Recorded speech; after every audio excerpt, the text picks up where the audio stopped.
Okay, hello and welcome back to a new video. This is day 4 of, well, I fucked up because I was supposed to upload 2 days ago.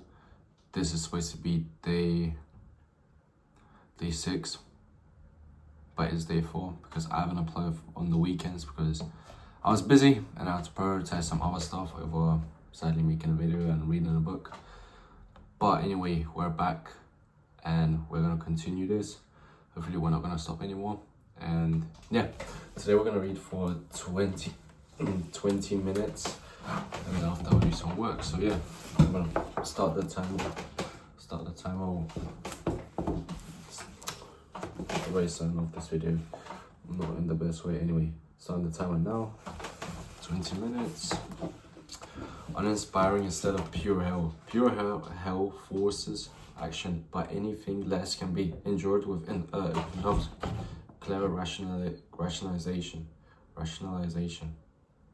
Do you really think it will improve, or it is wishful thinking and excuse for inaction?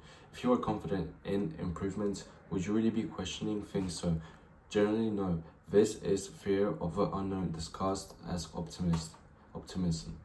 Are you better off than you were 1 year ago, 1 month ago, or 1 week ago? If not, things will not improve by themselves. If you are kidding yourself, it is time to stop and plan for a jump. Barring any James Dean ended, your life is going to be long. 9 to 5 for your working life of 40 to 50 years is a long ass time if the rescue doesn't come. About 500 months of solid work. How many do you have to go? It's probably time to cut your losses. Someone called the maitre d'. You have comfort. You don't have luxury. You don't tell me that money plays a part. The luxury I advocate has nothing to do with money. It cannot be bought. It is a reward of those who have no fear of discomfort. Facts. Discomfort. Anyway, French poet, novelist, boxing manager, and filmmaker, whose collaborations were the inspiration for the term surrealism. Okay, new word. Anyway, sometimes timing is perfect. There are hundreds of cars struggling a parking lot, and someone pulls out of a spot 10 feet from the entrance just as you reach his or her bumper. Another Christmas miracle of the timing. The timing could be better. The phone rings during during doing your thing with your partner, and seems to ring for half an hour. The UPS guy shows up 10 minutes later. Bad timing can spoil the fun. Jean-Marc Haché landed in West Africa as a volunteer with high hopes of leading a helping hand. In that sense, his timing was great. He arrived in Ghana in the early 1980s, in the middle of a coup d'état of a peak hyperinflation, and just in time for a worst drought in a decade. For these same reasons, some people would consider his timing quite poor for a more selfish survival standpoint. He had also missed the memo. The national menu had changed and they were out of luxury, like bread and clean water. He would be surviving for 4 months on a slush-like concession of corn meals and spinach. Not what most of us would order at the movie theater. Whoa, I can survive. Jean-Marc had passed the point of no return, but it didn't matter. After 2 weeks of adjusting to a breakfast, lunch and dinner, mash a la Ghana, he had no desire to escape. The most basic of food and good friends proved to be the only real necessities, and what would seem like a disaster from the outside was the most life-affirming empathy he had ever experienced. The worst really wasn't that bad. To enjoy life, you don't need fancy nonsense, but you do need to control your time and realize that most things just aren't as serious as you make them out to be. Now, Foote. Jean-Marc lives in a nice home in Ontario, but could live without it. He has cash, but could fall into poverty tomorrow, and it wouldn't matter. Some of his fondest memories still include nothing but friends in rural. He is dedicated to creating special moments for himself and his family, and is utterly unconcerned with retirement. He's already lived 20 years of partial retirement in perfect health. Don't save it all for the end. There's every reason not to. Q&A questions and action. I'm an old man and have known a great man troubles, but most of them never happened. I'm an old man and have known a great many troubles, but most of them never happened. If you are nervous about making a jump, I'm simply putting it off out of fear of the unknown. Here's your antidote. Write down your answer and keep it in mind that thinking a lot will not prove as fruitful or as prolific as simply brain vomited on the page. Write and do not edit. Aim for volume. Spend a few minutes on each answer. Define your nightmare. The absolute worst that could happen. Worst that could happen if you did what you are considering. If you did what you are considering. What doubts, fears, and what ifs pop up as you consider the big changes you can or need to make. Envision them in painstaking details. Would it be end of your life? What would be the permanent impact, if any, on a scale of 1 to 10? Are these things really permanent? How likely do you think it is that they would actually happen? What steps could you take to repair the damage or get things back on the upswing, even if it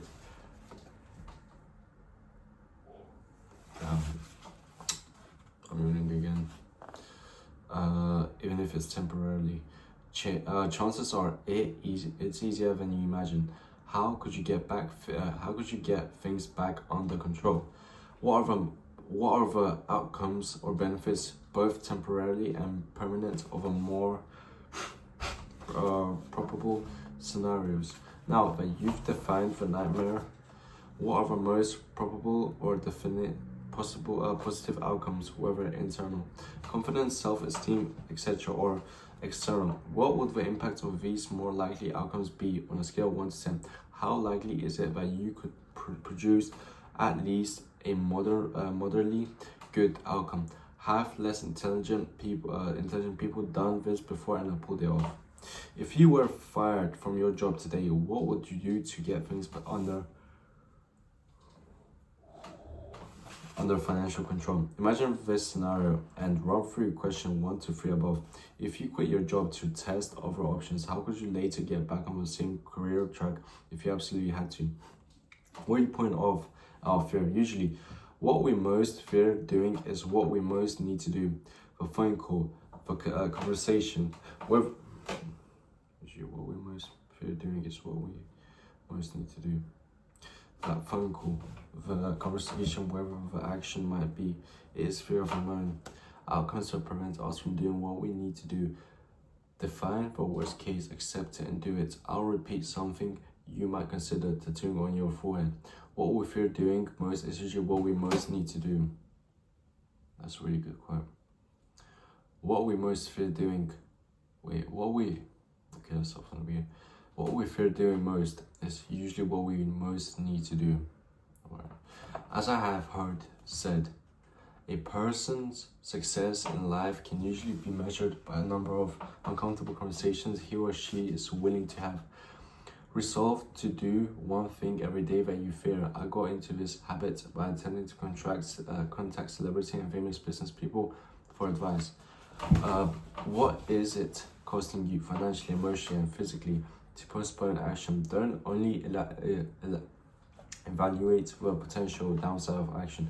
It's equally important to measure that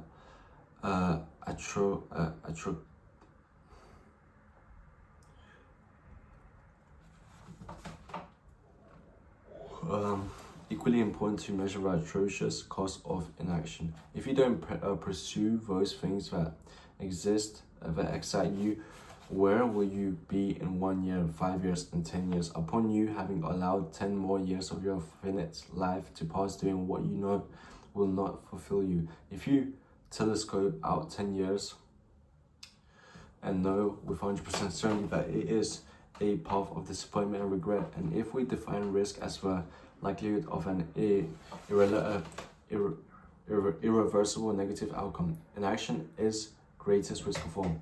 What are you waiting for? If you cannot answer this without resorting to the previous rejected concept of good timing, the answer is simple. You're afraid, just like the rest of the world. Measure the cost of inaction.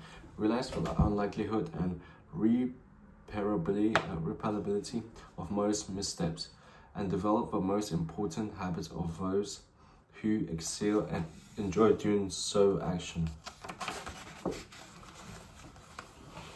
System reset. Being unreasonable and unambitious. Would you tell me, please, which way I thought to go from here?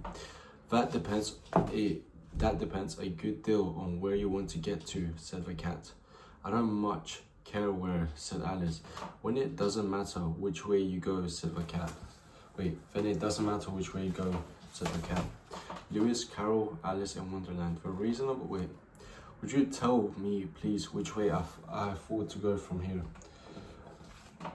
That depends a good deal on where you want to get to, said the cat. I don't much care where, said Alice. Then it doesn't matter which way you go, said the cat. A reasonable man adapts himself to the world. The unreasonable one persists to try to adapt the world to him. Self. Therefore, all the progress depends on the unreasonable man. Spring 2005, Princeton, New Jersey. I had to bribe them. What other choice did I have? They formed a circle around me, and while the names differed, the question was one and the same. What's the challenge? All eyes were on me. My lecture at Princeton University had just ended with excitement and enthusiasm. At the time, I knew that most students would go out and promptly do the opposite of what I preached. Most of them will be putting in 80 hours weeks as a high-paid coffee fetcher. Usually, I showed them the principles from class could actually be applied. Hence the challenge. I was offering a round-trip ticket anywhere in the world to anyone who could complete a undefined challenge in the most impressive fashion possible. Result plus style. I told them to meet me after class if interested, and here they were, nearly 20 out of 60 students. The task was designed to test their comfort zone while forcing them to use some of the tactics I teach. It was simplicity itself. Contact-free, seemingly impossible to reach people. Bill Clinton, I don't care. And get at least one to reply 3 questions. Of 20 students, all frothing at the mouth to win a free spin across the globe. How many completed the challenge? Exactly none. Not a one. There were many excuses. It's not that easy to get someone to. I have a big paper due and I would love to, but there is no way I can. There was but one reason. However, repeated over and over again in a different word. If it was a difficult challenge, perhaps impossible, and the other students would outdo them. Since all of them overestimated the competition, no one even showed up. According to our rules, I had said, if someone had sent me no more than an illegible 1-paragraph response, I would have been obligated to give them a prize. The result both fascinated and depressed me. The following year, the outcome was quite different. Out of above counterary tale, and 6 of 17 finished the challenge in less than 40 hours. I was the second class better. No, in fact, they were more capable students in first class, but they did nothing. Firepower of a wazoo and no trigger finger. The second group just embraced what I told them before they started, which was doing the unrealistic is easier than doing the realistic. From contacting billionaires to rubbing elbows with celebrities, the second group of students did both. It's as easy as believing it can be done. It's lonely at the top. 99% of people in the world are convinced that they're incapable of achieving great things, so aim for the mediocre. The level of competition is fiercest for realistic goals. Paradoxical making them the most and energy consuming. It is easier to raise $1 million than it is $100,000. It is easier to pick up the more perfect 10 in the bar than 5/8. If you are insecure, guess what? The rest of the world is too. Do not overestimate the competition and underestimate yourself. You are better than you think. Unreasonable and unrealistic goals are easier to achieve for yet another reason. Having an unusual large goal is an adrenaline infused that provides the endurance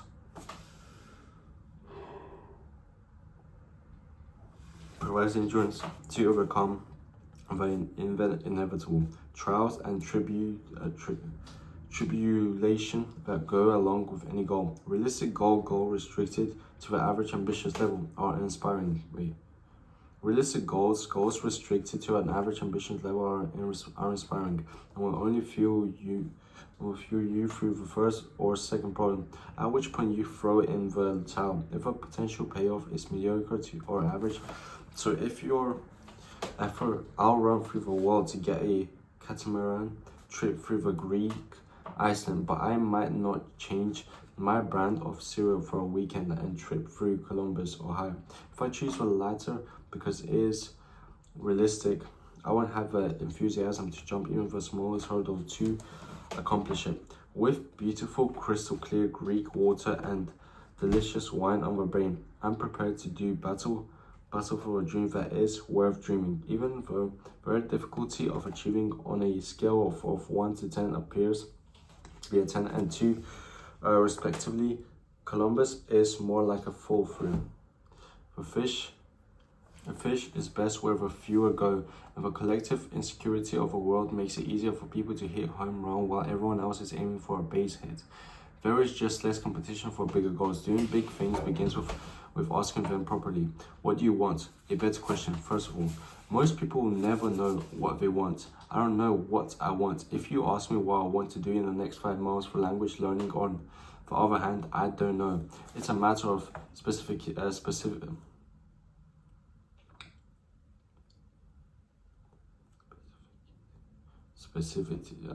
So I don't know. Never heard that word. Specificity.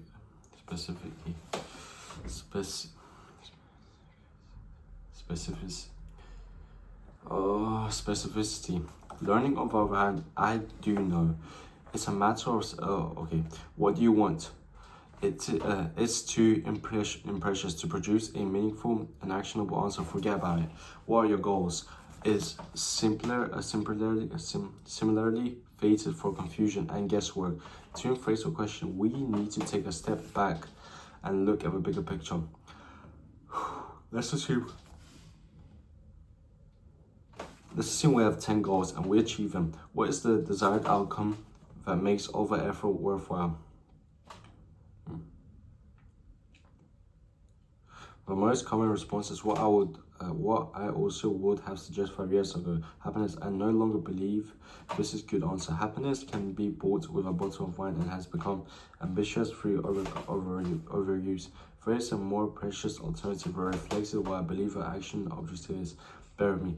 What is the opposite of happiness? Sadness. No. Just as love, hate are two sides of the same coin, as are happiness and sadness. Crying out of happiness is a perfect illustration of this.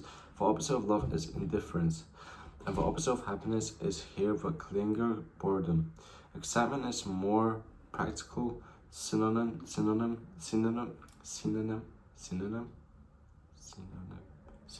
Anyway, for happiness, and it is preciously what you should strive to chase. It is cure all. When people suggest you follow your passion or your bliss, I propose that they are, in fact, referring to a same singular concept, excitement that brings us all as full circle. Question you should be asking isn't what do I want, or what are my goals, but what would excite me.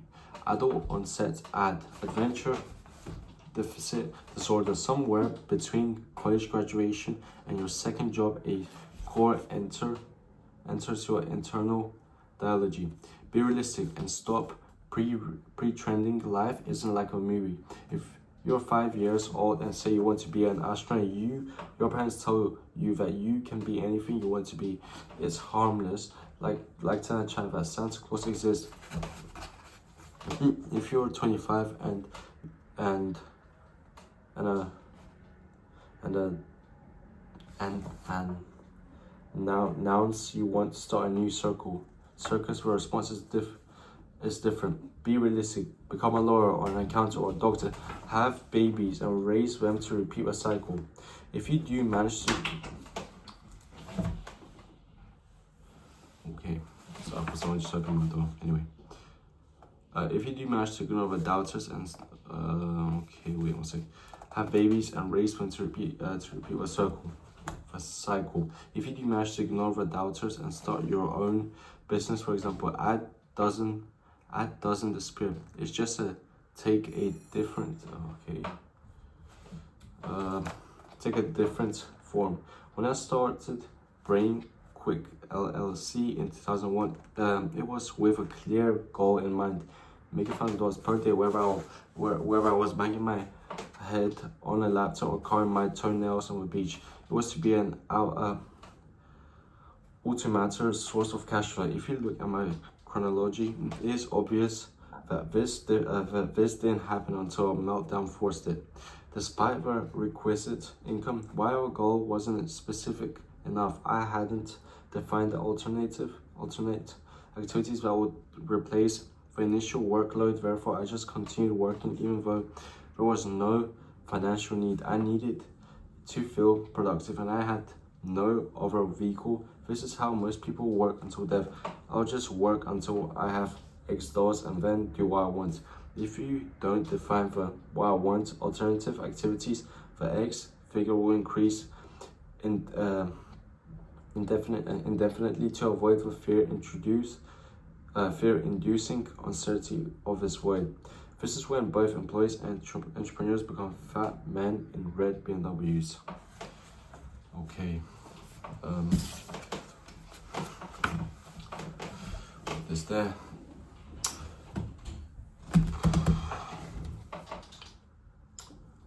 So what did we learn today? To do the uncomfortable, right? Now, I do believe this to be 100% true, because what most people don't do, you do, will result in you succeeding a lot more, learning a lot more.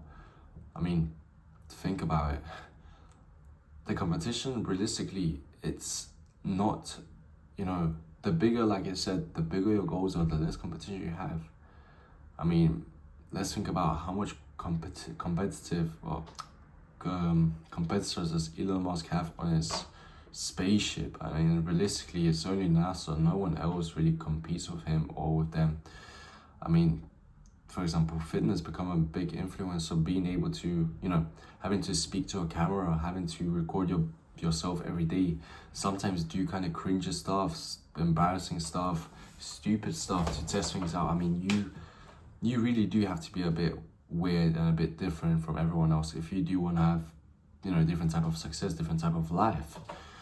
That's how it works, right? So, yeah, be different, do the uncomfortable, which I know most of us like, and for sure I do. Sometimes I think to myself, I don't really want to go that way. I don't want to really call that person because I don't feel comfortable. And I mean, if you want different results, if you want, better results, you have to just do it. I mean, that's how life works. All right, thank you for watching, and I hope to see you in the next video. Bye.